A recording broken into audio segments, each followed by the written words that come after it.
éducative qui organise avec le CFE donc ce type de conférences. Plusieurs d'entre vous ont déjà d'autres conférences. Et donc on a le plaisir aujourd'hui d'accueillir Pierre Lapointe, qui est professeur au département d'administration et fondement de l'éducation. Pierre Lapointe est un proche collègue avec lequel je collabore très régulièrement sur des questions dont il va nous entretenir aujourd'hui. Mais avant de travailler sur ces recherches-là, il a travaillé sur l'impact du programme de maternelle sur la réussite des élèves de milieux défavorisés. Il a publié un article dans la Revue canadienne de l'éducation en 2006 à ce sujet. Puis également, il a pas mal travaillé sur la gestion pédagogique des directions d'école primaire. Il y a également un article dans la Revue d'études canadienne en 2011.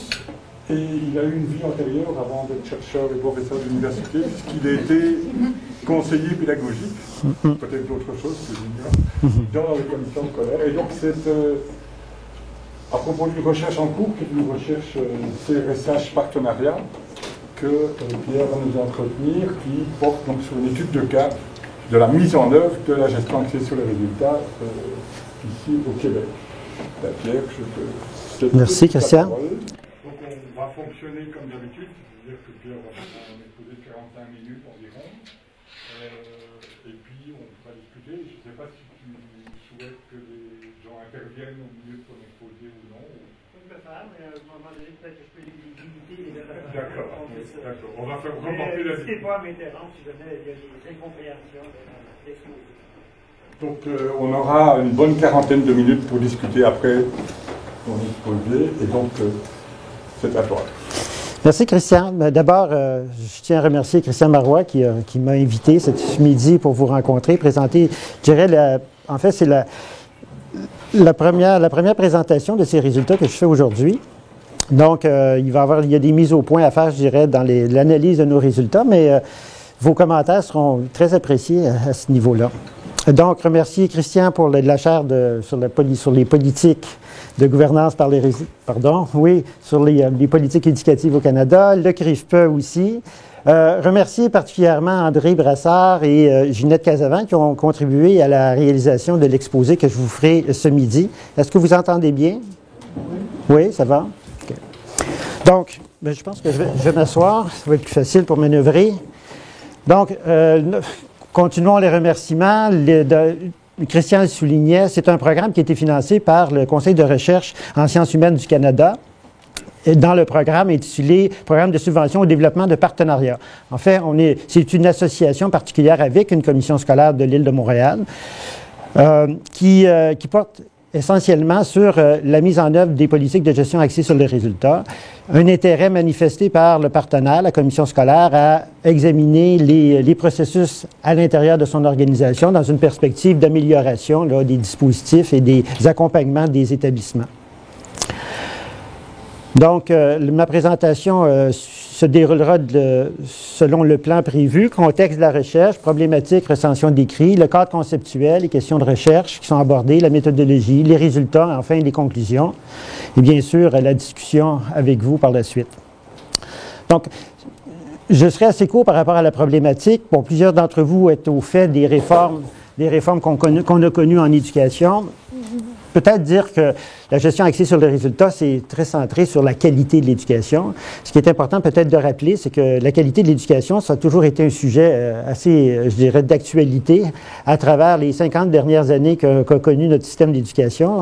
Déjà au moment de la réforme parent, on parlait de la qualité de l'éducation. On en parlait dans des termes peut-être un peu différents, mais on avait toujours cette préoccupation d'assurer la constitution, je dirais, d'un système d'éducation qui puisse bien répondre aux populations, aux populations des jeunes. Mais au cours des années 80-90, déjà, on entendait plusieurs experts qui soutenaient que le système d'éducation devait se doter de politiques en matière d'évaluation institutionnelle, ce qu'on appelle maintenant les évaluations d'établissement, puis consentir à l'obligation de l'évaluation et de l'imputabilité. Donc, on voyait déjà dans les rapports du Conseil supérieur de l'éducation dans les années 80-90 ces préoccupations. Mais c'est au début des années 80, en fait, qu'on a connu vraiment un virage qui était assez important. En 2000, le gouvernement du Québec adoptait une politique de gestion axée sur les résultats dans l'administration publique qui obligeait en fait tous les ministères à produire des planifications stratégiques. Et en conséquence, ou on pourrait dire par la suite, la loi sur l'instruction publique a été modifiée, essentiellement en deux phases. En 2002, avec le projet de loi 124 qui obligeait la production des plans stratégiques et des plans de réussite, ce que certains appelaient la planification stratégique, et en 2008 avec l'adoption du projet de loi 88 qui instaure les conventions de partenariat et les conventions de gestion de réussite éducative, qui s'apparentent davantage, je dirais, à un dispositif de contractualisation. Définir rapidement la gestion axée sur le résultat, je me réfère en fait aux définitions du Conseil supérieur du Conseil du Trésor, qui dit que c'est une approche qui est fondée sur des résultats mesurables, répondant aux objectifs et aux cibles définis préalablement en fonction des services à offrir. 6 principes ou fondements sont associés à la GAR. Habituellement, on reconnaît ces principes. C'est l'obligation de résultat, la transparence, la responsabilité, l'autonomie, la reddition de comptes et la participation des parties à toutes les étapes du processus de gestion. Pour plusieurs, la gestion axée sur les résultats, ce n'est pas un nouveau phénomène. C'est André Brassard qui disait, en fait, de la planification stratégique, on en a toujours fait. La planification par objectif, on connaît ça depuis longtemps en administration de l'éducation. Dans le fond, est-ce que la gestion axée sur les résultats, ce n'est pas simplement une espèce de recyclage de politique ou je dirais, de processus administratif relativement, je dirais, traditionnel, pour ne pas dire mécaniste? Mais c'est une discussion qu'on pourra peut-être avoir à la fin de ma présentation. Donc, simplement pour vous restituer par rapport aux différents dispositifs qui sont liés à la planification en éducation au Québec. Bon, le ministère produit un plan stratégique. Il s'entend avec les commissions scolaires pour produire une convention de partenariat, signée, c'est le contrat. La commission scolaire est dans l'obligation de produire un plan stratégique et au niveau local, au niveau de l'établissement, il y a une convention de gestion et de réussite éducative qui est produite par l'établissement en lien avec les objectifs, les buts visés par la convention de partenariat de la commission scolaire. Et parallèlement à ça, l'école produit un projet éducatif qui définit les orientations de l'école, de l'établissement, et un plan de réussite qui est en fait une forme de formalisation ou de plan d'action pour réaliser les orientations de l'établissement. Donc, 15 ans après l'adoption de ces politiques, on parle de 2000, on est en 2015, c'est important, il nous apparaissait important de s'interroger sur l'état de la mise en œuvre des politiques de gestion axées sur le résultat dans le système d'éducation publique au Québec. Donc, c'est le but de la recherche dont l'objectif principal est d'analyser les pratiques professionnelles des administrateurs et des enseignants au Québec dans le contexte de la mise en œuvre des politiques de gestion axées sur les résultats. Il y a 2 volets au projet. C'est le volet 1 en particulier que nous allons traiter aujourd'hui. Le volet 1 porte sur le personnel d'encadrement. Donc, les membres, je dirais, des administrations centrales et les directions des établissements. Un deuxième volet, des entrevues qui ont débuté déjà au printemps, qui vont débuter, ils vont se poursuivre au printemps, vont nous permettre de recueillir des informations directement auprès des enseignants. J'ai essayé de faire une espèce de recension des écrits en ce qui concerne, je dirais, les recherches qui ont porté directement sur les conceptions, les représentations que les membres des administrations centrales, on pourrait les appeler les administrations centrales des commissions scolaires et des directions d'établissement avaient par rapport aux politiques de gestion axées sur le résultat.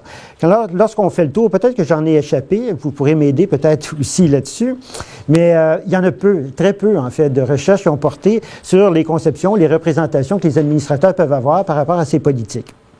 Il y a Brassard, Pelletier et Lusignan qui ont fait des entretiens avec une trentaine de personnes, des cadres supérieurs de commissions scolaires, des directions d'établissement et quelques conseillers pédagogiques qui abordaient la perception, le vécu des administrateurs par rapport à ces politiques. Ce qui ressortait, c'est que il y a de la part des administrateurs pas vraiment d'opposition à ces politiques.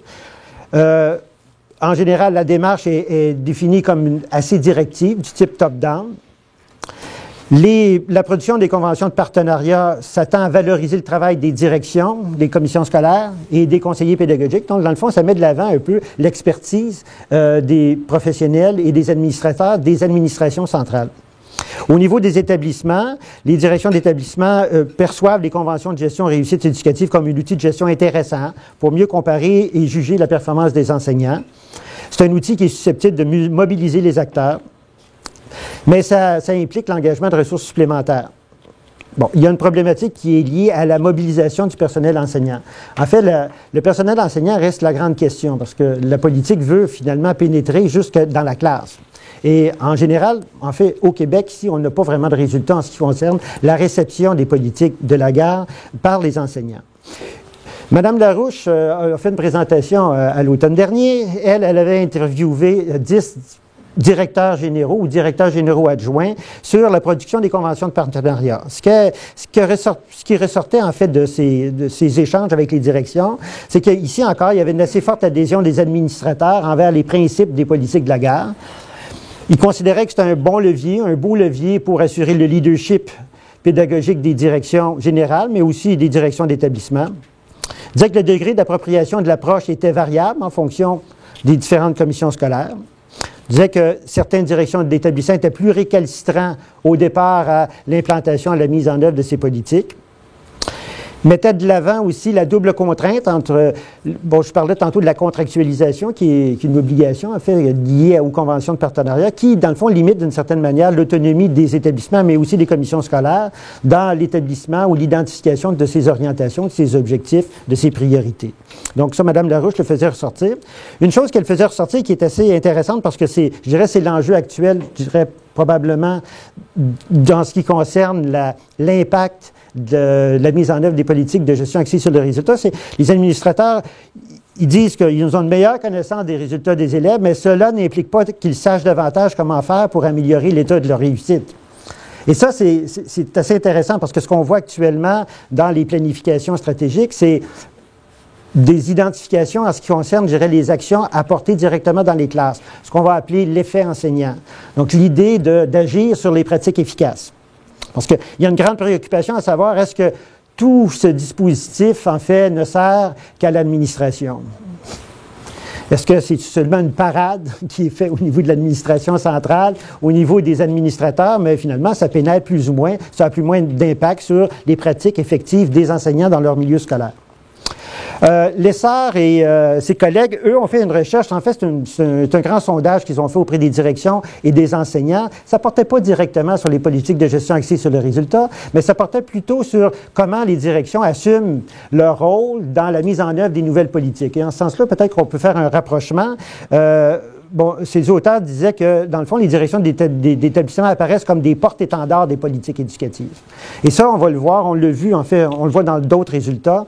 Les administrateurs sont à la fois les porteurs, puis sont aussi les promoteurs des politiques de gestion axées sur le résultat. Ce qui peut, dans le fond, qui va avoir un effet, en fait, sur leur discours sur les politiques. On va le voir un petit peu plus tard. Desjardins et Lessard aussi ont fait des comparaisons, eux, entre de directions d'établissement de l'Ontario et du Québec, sur, essentiellement, qui portaient sur l'utilisation et la publication des indicateurs en éducation. Bon, encore là, ici, on disait que les directions étaient plutôt favorables à l'utilisation des indicateurs en éducation.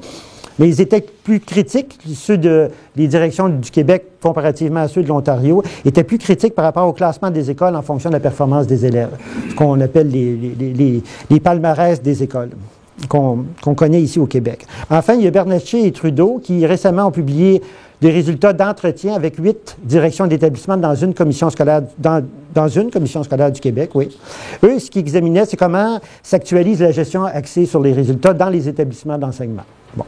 Les principaux résultats, c'est que les directions jugent de manière positive le fait de cibler des objectifs pour atteindre les résultats. Par contre, ils sont plutôt défavorables en ce qui concerne l'utilisation des cibles quantitatives. Pour eux, c'est une mesure insuffisante de la réussite des élèves.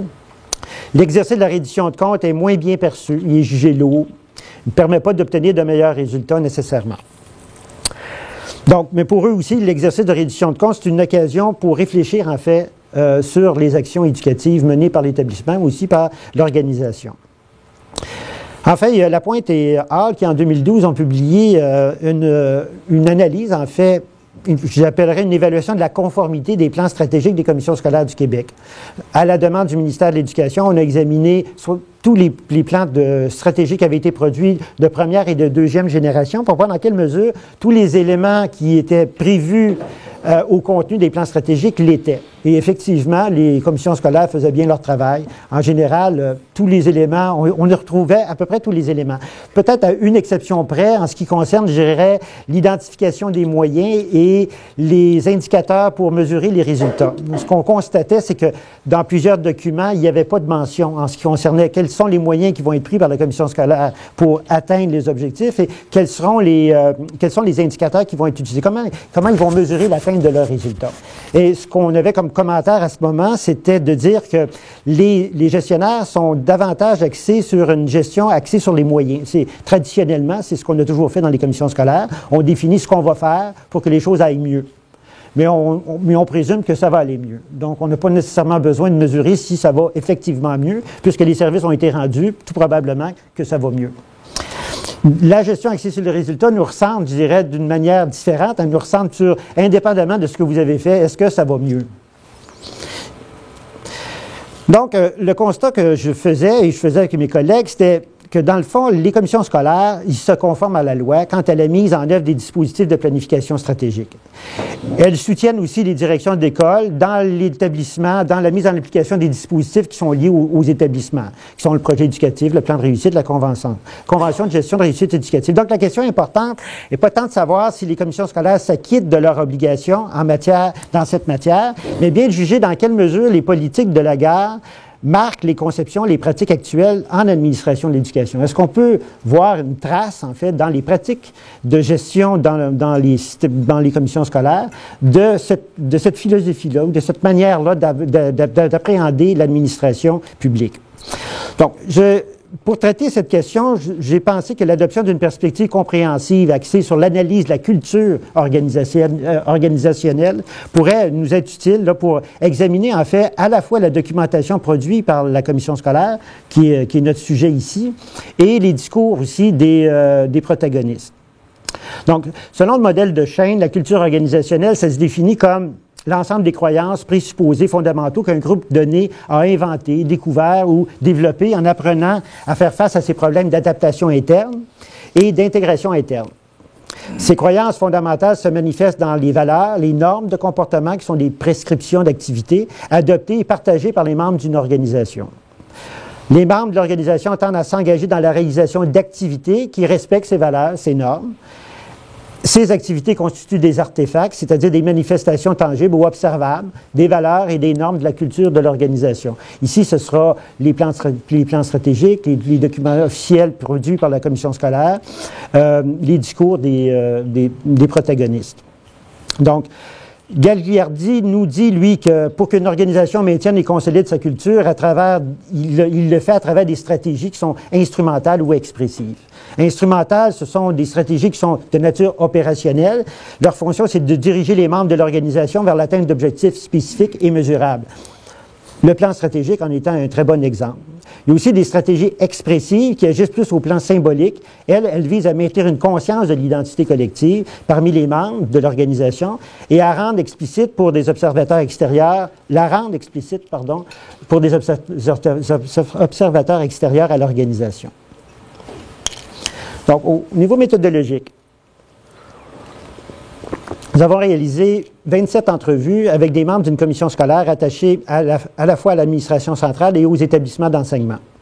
Donc, direction générale adjointe, la direction des services centraux, des directions de services centraux, par exemple, service de planification institutionnelle, la présidente de la commission scolaire, le président de l'association professionnelle des directions d'établissement, des analystes et 10 directions d'établissement, de 10 écoles différentes. On a collecté les données d'avril à décembre 2013. La durée des entrevues était de 60 à 90 minutes. On les a enregistrées, on a transcrit les verbatims qu'on a analysés à l'aide du logiciel NVivo. Peut-être dire que je ne mentionne pas ici, c'est l'ensemble de la documentation institutionnelle puisqu'on est en partenariat, ça a été assez facilitant. La commission scolaire a été très généreuse en ce qui concerne, je dirais, toute la documentation qu'elle a pu produire depuis le début des années 2000. Donc, il y a une partie de l'analyse qui porte sur, je dirais, une espèce d'analyse historique des productions de la commission scolaire qui permettent, dans le fond, de retracer un peu le fil de l'histoire en ce qui concerne la mise en application de la politique. Donc, la question générale, dans quelle mesure les politiques de Lagarde marquent-elles les conceptions, les pratiques de l'administration des commissions scolaires? Je le traiterai en 3 questions spécifiques. Depuis l'instauration des politiques de Lagarde, quels sont les dispositifs liés à ces politiques que la commission scolaire a mis en œuvre? Dans quelle mesure la culture organisationnelle de la commission scolaire intègre-t-elle les principes ou les fondements de Lagarde? Et quels sont les effets perçus de la mise en œuvre des politiques de Lagarde dans l'organisation? Donc, pour ce qui est de la mise en œuvre des dispositifs de Lagarde, ici, je fais un bref survol historique, en fait, des productions respectives, je dirais, du ministère, du gouvernement, essentiellement du ministère de l'Éducation et de la commission scolaire à partir de 2000. Donc, 2000, je vous le disais plus tôt, c'est l'adoption de la loi sur l'administration publique. En 2001, déjà, le ministère produit son premier plan stratégique. En 2009, il en était à son 3e plan stratégique. Parallèlement à ça, la commission scolaire, elle, en 2001, produisait un document intitulé « L'élève au cœur de nos actions ». Il faut se rappeler que 2000, c'est une année, oui, d'adoption de la loi sur l'administration publique, mais durant, je dirais, la fin des années 90, ce qu'on a connu ici au Québec, c'est les États généraux sur l'éducation. Et je dirais, le thème majeur était la réussite pour tous. Donc, on n'est pas surpris de voir la commission scolaire qui, en 2001, produit un document « L'élève au cœur de nos actions ». Il y avait une centration, je dirais, sur l'élève, à cette époque-là, qui est encore vrai aujourd'hui, mais qui était, je dirais, portée par différents acteurs dans le système, mais aussi dans la population en général. En 98, c'était une modification importante aussi de l'organisation des commissions scolaires. On est passé de 120 commissions scolaires à 70 commissions scolaires. On a mis en œuvre un nouveau programme de formation à l'éducation obligatoire. Donc, plusieurs dispositifs qui ont amené des changements assez importants dans le système d'éducation au Québec. Pour revenir aux productions de la commission scolaire, vous voyez, en 2003, la commission scolaire produisait son premier plan stratégique. En 2014, elle produisait son 4e plan stratégique, donc le plan stratégique 2014-2018. En 2005, le ministère produisait son 2e plan stratégique. L'année suivante, la commission scolaire produisait son 2e plan stratégique, elle aussi, mais elle produisait aussi un autre document, donc on parlera un petit peu plus tard, qui était un énoncé de mission, d'ambition et de valeur. Ça permet en fait de questionner un peu la culture organisationnelle de cette commission scolaire-là, de voir dans quelle mesure il y a des éléments dans ce document-là en particulier qui réfèrent à ce qu'on appelle les fondements ou les principes de la gestion axée sur les résultats. En 2008, il y a la modification de la loi sur l'instruction publique qui introduit l'obligation de produire des conventions de partenariat et des conventions de gestion de réussite éducative. L'année suivante, le ministère continue à produire son plan stratégique. Il en est à son 3e. Chaque année, il produit un rapport annuel. Les commissions scolaires aussi le font. Je ne l'ai pas noté ici, mais il y a autant de rapports annuels qu'il y a d'années qui sont identifiés ici. En 2010, donc, la commission scolaire produit son 3e plan stratégique, produit sa convention de partenariat et sa première convention de gestion et de réussite éducative dans ses établissements. En 2014-2015, on était à la 5e convention de gestion et de réussite éducative. C'est dire que les dispositifs qui sont liés à la planification stratégique et à la contractualisation dans les systèmes d'éducation au Québec, si la commission scolaire visée ici est un exemple des autres commissions scolaires, on peut dire que c'est relativement bien implanté. On peut dire que les dispositifs, ils sont là. Et ça, c'est clair, donc on n'a pas à questionner cet élément-là, je dirais, dans notre analyse. Un exemple, en fait, d'une illustration des dispositifs de planification stratégique. Vous voyez ici, ça, c'est un dépliant qui présente le plan stratégique 2014-2018 de la commission scolaire visée. Quels sont les éléments dans ce dépliant, je dirais, promotionnel, qui sont liés aux principes ou aux fondements de la gestion axée sur les résultats? Ce qui ressort d'emblée, c'est l'idée de la réussite. 83% de taux de diplomation, c'est ce qui est visé. Ici, on a un élément, je dirais, qui est directement lié à l'obligation de résultat, à la centration par rapport aux résultats. Un autre élément, peut-être, qui se rapproche de l'idée des fondements ou des principes de gestion axés sur les résultats, c'est reconnaître et renforcer l'effet enseignant. Vous voyez, on est dans la préoccupation de comment on peut augmenter les résultats. Augmenter les résultats, ça veut dire intervenir auprès des enseignants. D'autre part, quand on regarde les autres éléments qui sont identifiés comme les priorités de la commission scolaire, il n'y a pas nécessairement un lien direct avec la gestion axée sur les résultats. Accompagner des élèves en besoin, vivre ensemble en français, assurer une continuité harmonieuse entre les différentes étapes du parcours de l'élève, ce n'est pas nécessairement des préoccupations qui viennent avec la gestion axée sur les résultats.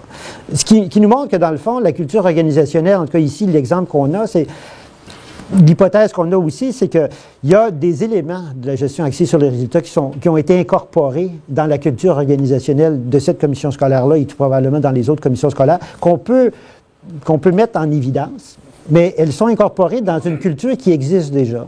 Donc, une culture qui, déjà, a pu évoluer dans le temps, mais qui, déjà, a des paramètres qui sont bien distincts et qui peuvent être aussi caractéristiques de certaines commissions scolaires. Ici, on va voir, en fait, un peu ces éléments-là. J'en arrive un peu à ma deuxième question. La culture organisationnelle, des aspects historiques et communautaires. En fait, une culture organisationnelle, c'est souvent lié à l'histoire de la commission scolaire. Bon, la commission scolaire, je ne vous l'ai pas présentée, je vous la présente rapidement. C'est une très grosse commission scolaire. Il y a près de 50 000 élèves qui fréquentent la commission scolaire. Il y a une grande diversité culturelle. C'est une commission scolaire qui est située en milieu urbain, donc c'est presque un secret de polichinelle que d'identifier la commission scolaire, mais j'ai fait un effort ici pour ne pas l'identifier.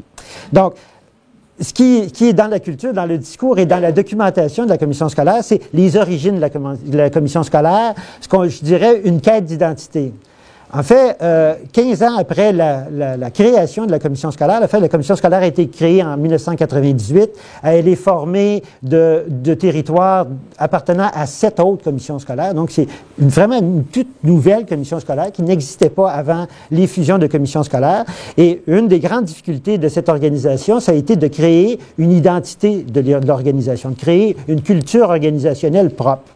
Donc, vous voyez, dans nos entrevues, une personne nous dit, même si la fusion des commissions scolaires s'est faite depuis maintenant 13 ans, elle se corrige depuis 15 ans, il y a encore, je dirais, certaines mentalités différentes à l'intérieur même de la commission scolaire. Donc, il y a une très grande disparité, je dirais, à la fois culturelle et socio-économique dans les différents territoires couverts par la commission scolaire. Un autre élément, une thématique qui ressort assez fortement, c'est une culture d'ouverture envers la communauté. Je vous le disais, il y a une grande diversité culturelle. Dans la documentation, on dit qu'il y a près de 150 langues maternelles qui sont parlées par les élèves de cette commission scolaire-là. Donc, vous comprenez qu'il y a une nécessité de s'ouvrir à la diversité culturelle.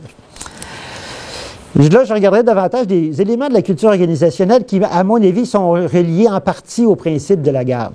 Donc, une organisation en croissance où les élèves réussissent. Je dirais, dans le discours et dans la documentation qu'on a pu consulter ou les témoignages qu'on a pu entendre, il y a cette idée forte que on est dans une commission scolaire qui est en croissance, donc qui se développe. À la différence de plusieurs autres commissions scolaires, on construit encore des écoles sur ce territoire de cette commission scolaire.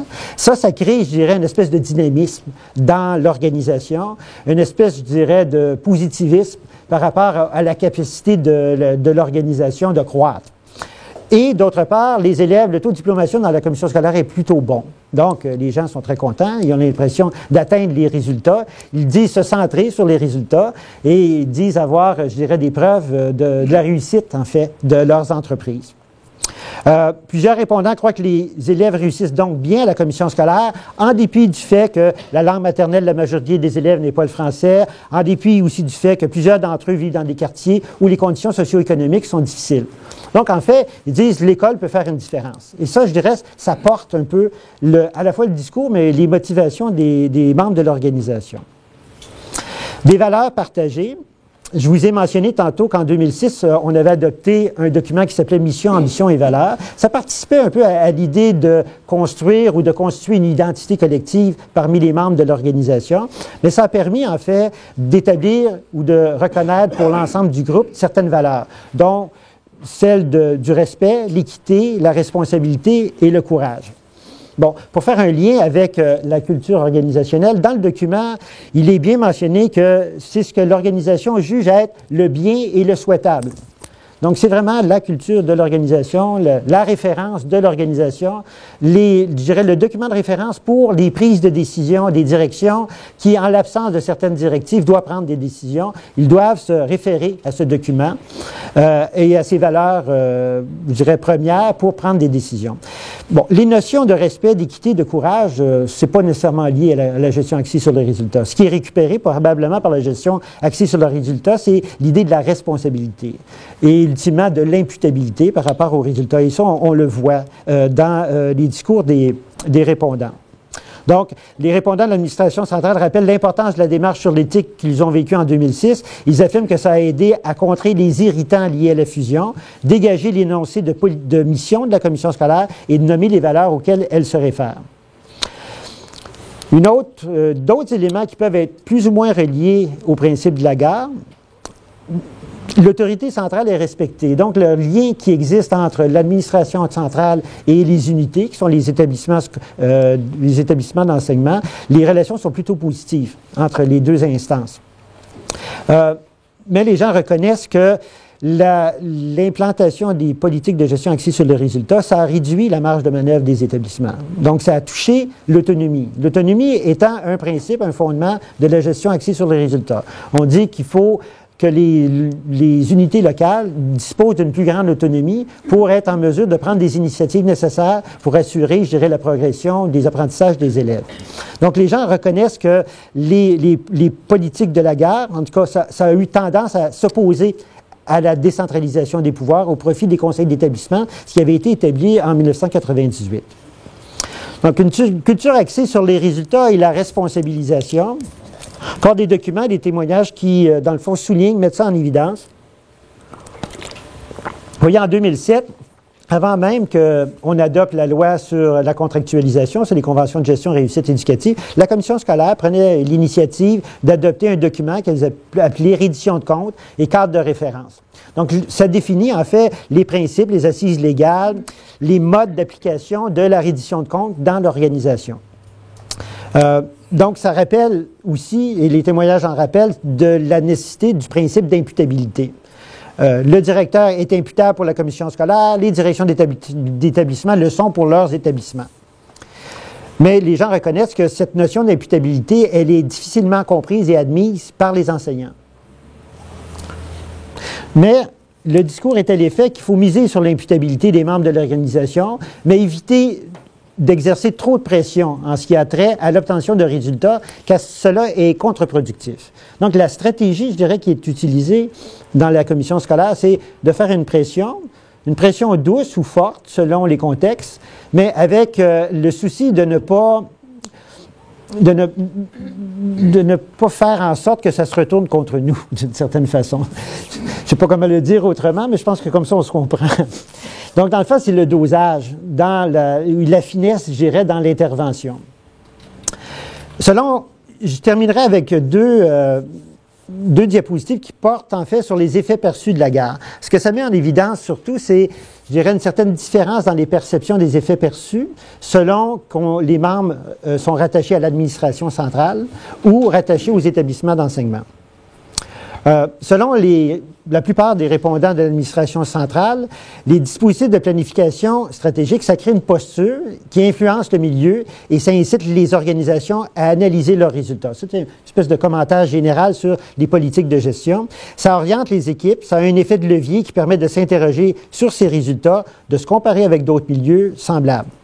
Ça permet de revoir aussi les stratégies d'apprentissage, d'évaluation, l'ensemble des pratiques professionnelles avec une certaine rigueur. Bon, les gens de l'administration centrale reconnaissent que l'implantation, la mise en œuvre des politiques, notamment des conventions de gestion de réussite éducative, ça a créé des appréhensions dans les établissements, autant de la part des directions que des enseignants, mais que le fait d'avoir simplifié les procédures a permis quand même plus facilement une appropriation, je dirais, de ces dispositifs dans leur milieu. L'ajout aussi de ressources humaines et une approche qu'il qualifie davantage de participative plutôt que de top-down aurait permis une meilleure adhésion des membres de l'organisation au niveau local par rapport à ces politiques. Donc, ce que les gens disent, c'est qu'au début de la mise en œuvre, les directeurs, les enseignants craignaient beaucoup les comparaisons parce qu'ils n'étaient pas habitués à analyser leurs résultats. Il leur a fallu les convaincre que c'est un défi à relever ensemble. Donc ça, c'est vraiment le discours de l'administration centrale.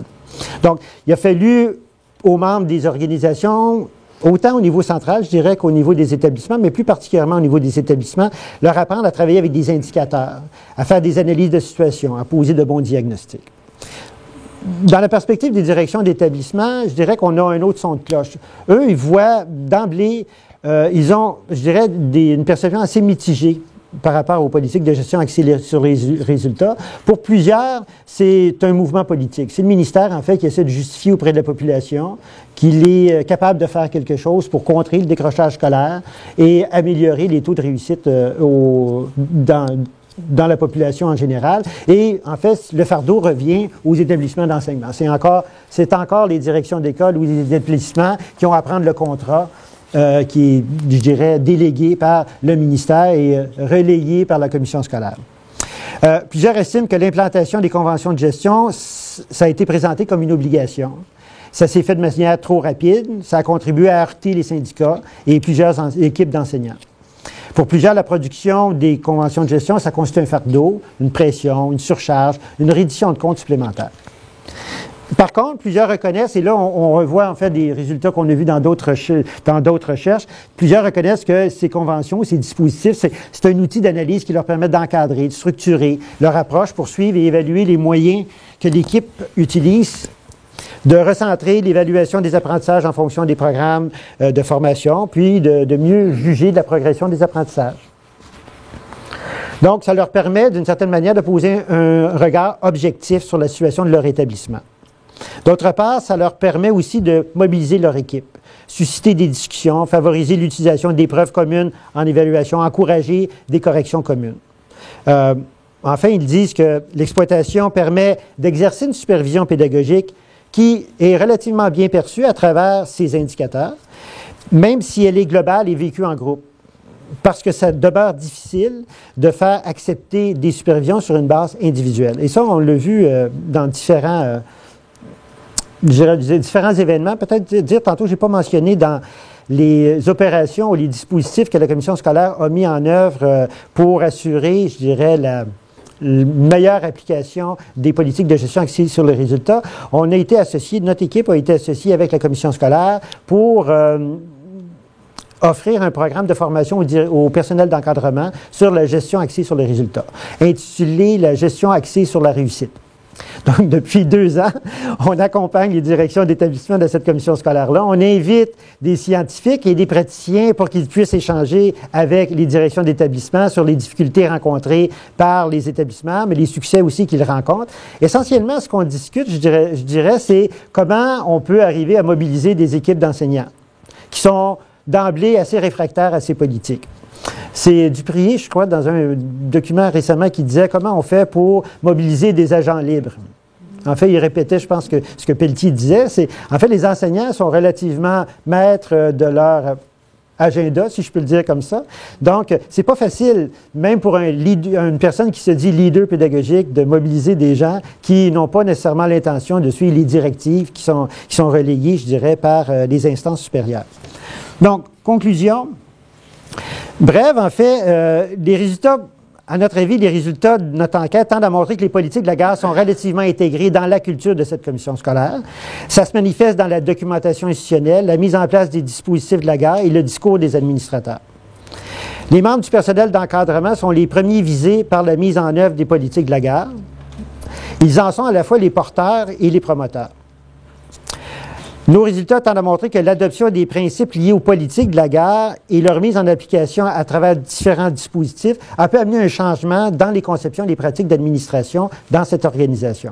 Apparemment, ce changement aurait permis d'incorporer dans la culture organisationnelle existante des valeurs différentes, mais non incompatibles avec celles reconnues ou partagées par les membres de l'organisation.